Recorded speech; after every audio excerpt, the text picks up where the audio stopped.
بسم اللہ الرحمن الرحیم۔ السلام علیکم۔ آج کا موضوع 3 ہجری 625 عیسوی جنگ احد کا مقام اور مسلمانوں کے لیے اس کی اہمیت۔ مدینہ منورہ سے تقریباً 4 میل کے فاصلے پر احد نامی پہاڑ واقع ہے۔ یہ مقام اسلامی تاریخ میں اس لیے بہت زیادہ اہمیت کا حامل ہے کیونکہ یہاں اسلام کی دوسری بڑی اور بہت ہی اہم جنگ لڑی ہے جسے یہ غزوہ احد کہا جاتا ہے۔ اس جنگ میں مسلمانوں نے بے پناہ قربانیاں دیں اور بہت کچھ سیکھا۔ یہ واقعہ صرف ایک جنگ نہیں تھا بلکہ ایک عظیم سبق، ایک عظیم تربیت اور ایک عظیم نشانی ہے۔ غزوہ بدر کے 1 سال بعد قریش مکہ نے بدلہ لینے کا فیصلہ کیا۔ بدر کی جنگ میں قریش کے بڑے بڑے سردار مارے گئے تھے جس سے ان کی عزت و ساکھ کو سخت دھچکا پہنچا۔ ابو جہل، امیہ بن خلف، عتبہ، شیبہ جیسے بڑے سردار بدر میں قتل ہو چکے تھے۔ قریش نے قسم کھائی کہ وہ مسلمانوں سے بدر کا بدلہ ضرور لیں گے۔ ابو سفیان جو اب قریش کا سردار بن چکا تھا، اس نے تمام قبائل کو اکٹھا کیا اور ایک عظیم لشکر تیار کیا۔ تقریباً 3000 کا لشکر تیار کیا گیا جس میں 700 کے قریب زرہ پوش، 200 گھڑ سوار اور کئی اشراف قریش شامل تھے۔ اس لشکر کے ہمراہ عورتیں بھی تھیں جو دف بجاتی تھیں اور مردوں کو جوش دلاتی تھیں۔ جب حضور پاک صلی اللہ علیہ وآلہ وسلم کو قریش کے حملے کی خبر ملی تو حضور پاک نے صحابہ کرام سے مشورہ فرمایا۔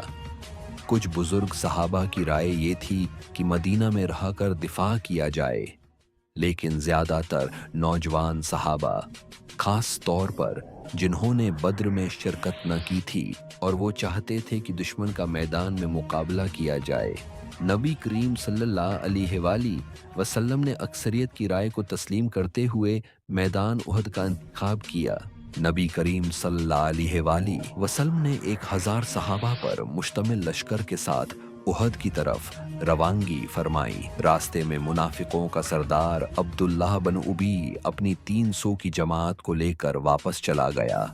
اس طرح مسلمانوں کی تعداد 700 رہ گئی۔ نبی کریم صلی اللہ علیہ وآلہ وسلم نے جنگی حکمت عملی کے تحت احد پہاڑ کے قریب ایک تنگ مقام کا انتخاب کیا تاکہ دشمن مسلمانوں کو چاروں طرف سے گھیر نہ سکے۔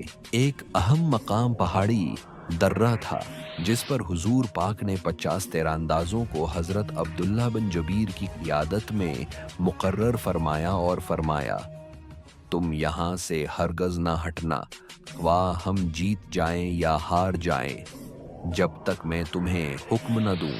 جنگ کا آغاز قریش کے سب سے پہلوان طلحہ بن ابی طلحہ نے میدان میں آ کر مبارزت کا چیلنج دیا۔ حضرت علی رضی اللہ عنہ نے اس کا مقابلہ کیا اور اسے قتل کر دیا۔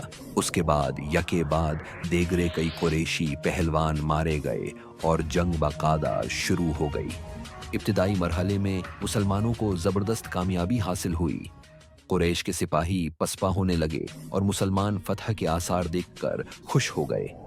کچھ مسلمان مال غنیمت اکٹھا کرنے لگے اور درے پر موجود تیراندازوں میں سے بھی اکثریت نے یہ سمجھا کہ جنگ ختم ہو گئی، چنانچہ وہ اپنی جگہ چھوڑ کر نیچے آ گئے۔ حالانکہ حضرت عبداللہ بن جبیر انہیں روکتے رہے۔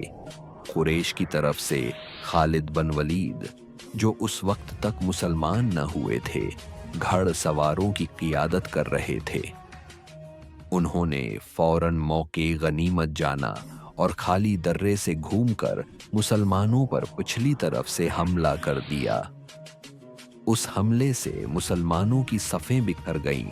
قریش کی عورتیں دف بجاتی ہوئی میدان میں آئیں۔ مسلمان جنہیں فتح سمجھ کر خوشی ہو رہی تھی، اچانک 2 طرف سے گھیرے میں آ گئے۔ اس موقع پر دشمن نے نبی کریم کو نشانہ بنایا۔ آپ صلی اللہ علیہ وآلہ وسلم پر پتھر برسائے گئے، تلواروں کے وار کیے گئے۔ حضور پاک کا چہرہ مبارک زخمی ہوا، ایک دندان مبارک شہید ہوا۔ نبی کریم گر پڑے تو افواہ پھیل گئی کہ حضور پاک شہید ہو گئے ہیں۔ یہ خبر سنتے ہی بعض صحابہ کے ہاتھ سے ہتھیار گر گئے۔